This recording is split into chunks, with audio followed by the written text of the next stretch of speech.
Hey everybody, Gary here with RoXolid Productions, and we're going to take our last video and kind of go in and continue that on. We were talking about taking your first steps into cord cutting. And there are a number of different options that you have out there. There's cord cutting, there's cord shaving, all depending on what you're looking to do.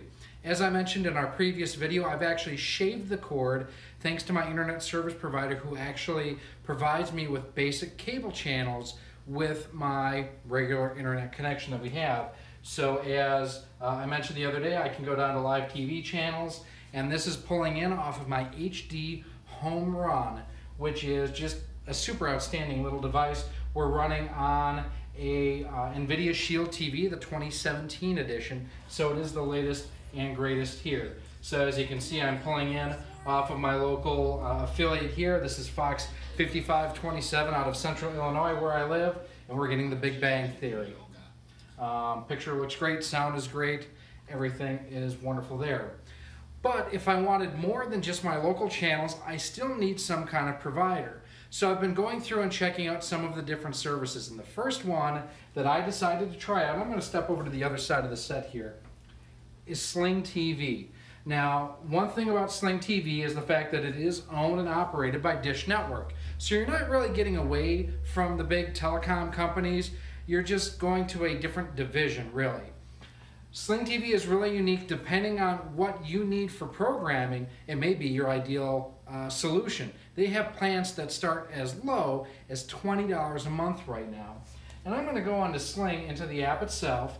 Now there is an Android app. As you can see, there's the Shield TV app. They have an app for iOS.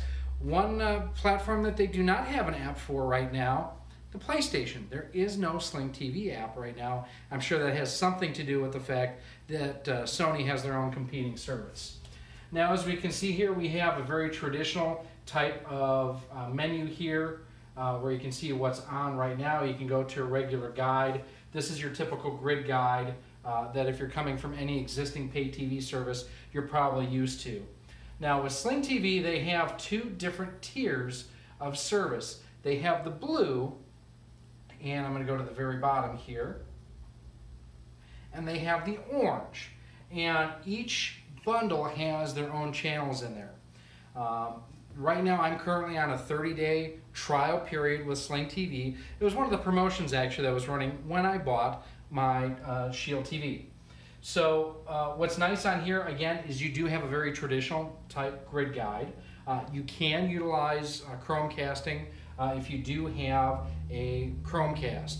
Now, one thing I will say from my personal experience, the original Chromecast is terrible with Sling TV service. There's way too much buffering. The audio doesn't line up with what's on the screen with the video. If that is your streaming method of choice, I would highly recommend using a different option. Using the second generation Chromecast, however, I have not had any issues whatsoever. Same room, same TV, same distance away from my router, and the second generation Chromecast works fine. The first generation did not. So as you can see, you have a number of different channels available here. Some of the things I do like about it is you do get a lot of the channels that you don't get through other services. You do have your FX, your Fox On Demand, NBC On Demand, Fox Sports 1, Fox Sports 2. This bundle that I have with the orange and blue would typically be $40 a month. They do have add-on features such as a DVR functionality. It's cloud-based, very similar to the PlayStation View. That's an extra $5 a month. They also have channels for kids, for sports, for this, that you can add on different bundles. If you wanted to add on other pay TV channels, you can do that too. Some of the things I do not like about it, and what I basically will be using to not stay with Sling TV. Just full disclosure here, I do not plan on staying with Sling TV after my 1-month trial is up here. For me, the main reasons, first of all, there is no cloud-based DVR for free. PlayStation View does include that at no additional charge. That wouldn't be a big deal if I could access all of the channels that are on here via the network logins through their various apps. So for example, I'm a huge Formula One fan, and anyone who follows Formula One and IndyCar for that matter knows that's on NBCSN at this F1 year-round in the U.S. is going to be on NBCSN. As of this time of the year moving forward, IndyCar's moved their coverage from ABC ESPN over to NBCSN. So if I don't happen to catch, like this past weekend, the IndyCar race was in Texas. I was not home, so I didn't get to see it. I don't have the cloud-based DVR. I can't log on to the NBCSN sports app. I'm SOL. Now, Fox Sports 1, Fox Sports 2 is here, and their DVR service, or not their DVR service, but their option to log in using Sling TV credentials, that does work, which is nice. It just seems like they don't have the full gamut of providers covered. Another example where I could not log in using Sling TV login credentials, any channels such as History or A&E, that group of channels did not work for me. TBS and TNT did not work at this time. According to Sling TV, if you go onto their Facebook page, they're constantly working on adding these features. This was first posted, the original post that I saw was last year in 2016. It's been over a year. There's been no change. I don't know how much of a priority it is to them, quite honestly. Above and beyond that, let's talk about picture and sound, because it's not bad.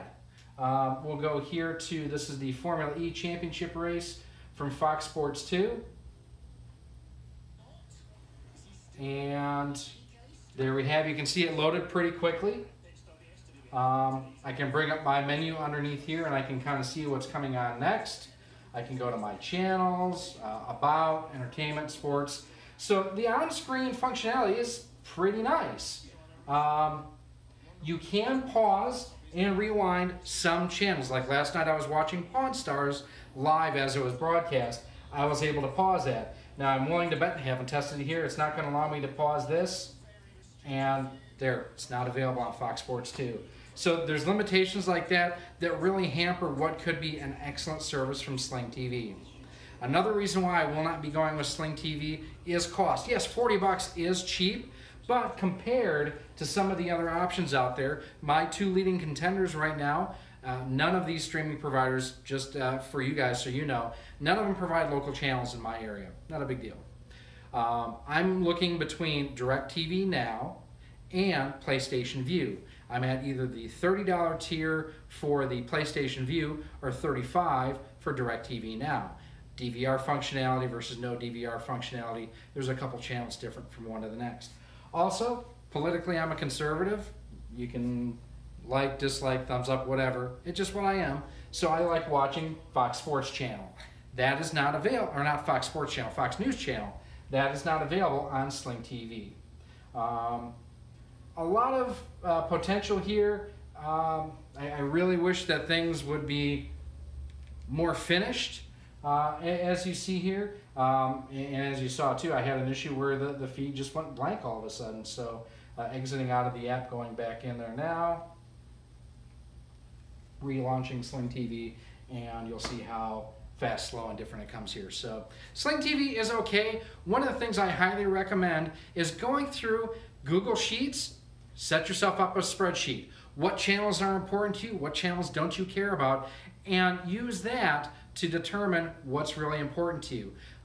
The two channels really right now that I'm looking for that isn't in the two packages like I mentioned, DirecTV Now and PlayStation View, the History channel and the Comcast channels. Or Viacom, I'm sorry. So it'd be like Comedy Central, MTV, where one has them, one doesn't. So that is a quick look for you at Sling Television. Not a bad deal, just not the perfect one for me. If you do have any comments or questions, please feel free to leave them down below. Also, go back, check out our previous video that we posted earlier this week too, kind of on the first steps that we took towards cutting or trimming the cord.